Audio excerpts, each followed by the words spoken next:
week off this week, and coaches are recruiting the last couple of days. The guys are getting treatment, getting some time away, and then we'll get back in class tomorrow, start practice for Monroe on Saturday, which will be a reunion game, as Matt mentioned, and we're excited about our former players and staff, students, managers, administrative assistants coming back and being a part of this game against Monroe. It's been a lot of thought. I was talking to Bryant Bomaloo, who was a freshman. He's getting married next week, and we were on the phone Saturday, and we were talking about the Monroe game and the reunion game when Bryant was a freshman. I think our team was 5-14 at the time, and we reeled off 10 consecutive conference games. And he was asking me if we could do that. I said it's going to be difficult because we don't have guard play. Right now we're not deep enough at guard, but it's certainly possible, and it brought back some good memories of this Monroe game years ago that we won a close game here against the Warhawks. So we're excited for Saturday, looking forward to playing, and hopefully we have a great turnout from our former players and trainers and staff. What challenges do you feel like U11 brings to the table? Ertl's very good. They've got two good guards. Ertl and J.D. Williams are their best two players. They're outstanding. They've got some bigs that are very serviceable.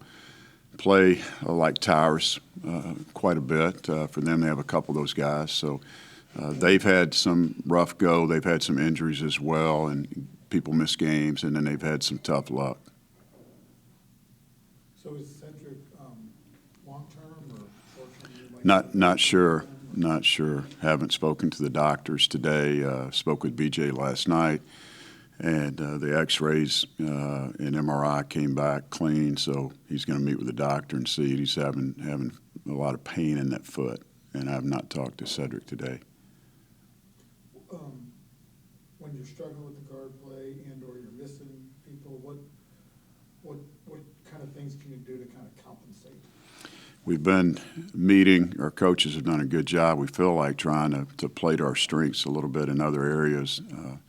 Certainly Tyrus has been very effective. The other day he wasn't quite as good as he had been, but he has been a bright spot for us, so we try to get him the basketball a little bit more and do some things, play through him if he's on the court. So that's always been a challenge in itself. But just trying to get better defensively, and we got to make shots. I think PJ's 5 for 20 from 3 in the games that he's returned, and Cedric was 4 for 21 his last 20. We're not shooting the basketball good enough from the guard spot, but we've got to get in our offense to be able to do some things, and as you said, Tim, find a way to overcome that just because of our depth at guard. Hopefully we'll get one back this week. There's a chance we'll get one back for Saturday. We'll see. We'll know later in the week. Monroe struggled in some of the games rebounding. Is that something that y'all can mentally take advantage of or go in like with a plan to take advantage of that? That has been a strength of ours, and it got us back in the game the other night. We got on the old boards early in the second half and played with energy, and we've rebounded the ball pretty well. We've missed blockouts, as we talked about Saturday on occasion, that have hurt us, but we've rebounded the ball well as a whole, and I'm proud of our front line. Jalen and Dew and Tyrus, all those guys have done a pretty good job rebounding the basketball, and we've got to have it from the guard spots as well. What about the penetration game? It seems like Calvin's trying to do it, but hadn't been able to maybe finish. I mean, what does that take away from your offense, not being able to penetrate and get some effectiveness? Well, it's everything. We don't have a guy that can go downhill, and we had it with Trajan, we had it with Malik, and we had it with Kobe. And we don't have a guard that can do that at this time of the ball, and it really puts you at a disadvantage. I don't think I've ever played a year in my career where I didn't have a guy that could do that, and it makes a huge difference when you can attack and put pressure on the defense and create some easy opportunities. If you look back at last year, and I told our staff this is one thing losing Marcus Stroman, he got us so many easy baskets when a play would break down, and we're not able to do that at this current time with this group. Do you guys, are you built to play with a lot more motion maybe and a lot of picks and stuff like that to pop somebody open on the perimeter?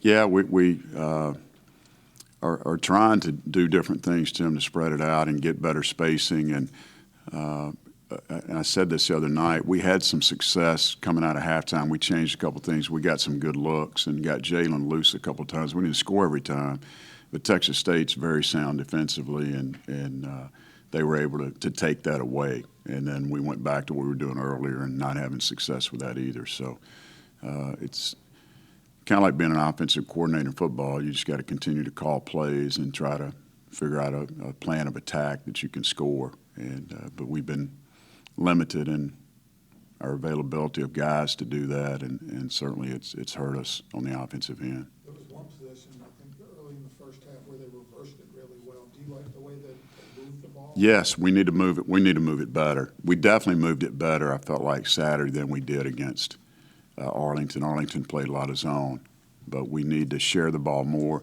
We have too many guys trying to do it on their own, and that's a problem because you can't go 1-on-3. Is there any good benefit to having only one game this week? We'll get some rest, that's for sure. And guys have been able to be out recruiting. Coaches were out yesterday and today. And we've got a big week of recruiting planned, so that's a positive for us. Players just get away from it for a day and get, or an extra day, really, with the holiday and not having class on today. So that's the main thing. So what's Bob going to do? Is he still playing overseas? Or? No, he's back. He's back. He's getting married Sunday, and I'm going to go to his wedding Sunday. So. Jalen mentioned on Saturday about how even all of this, that it's good because the young players are getting conference experience, going against that physicality, things of that sort. Do you see it that way for some of the freshmen and sophomores that, you know, they're getting their lumps and it'll pay off going forward? Yeah, a little bit, but we've got only one senior on scholarship, and it's PJ. He's only played a handful of games. Mason's had a bad back, and he's played the most minutes he's ever played and trying to help us. But we're just a young group. But those guys need to play when they have the opportunity, Seth, and they are getting some experience. You know, I do agree with that, but we've got to do a better job of performing, and you know, that's not an excuse to me. Just being young, you've got to step up and do what you're asked to do. Even though he has had the bad back and all that, how much does it help to have a walk-on is one like Mason, who you can rely on and depend on and does things the right way and all that? Oh, he's been a blessing. He's been a great addition to our team, and he hurt his back this summer doing an internship with his job and out in the field.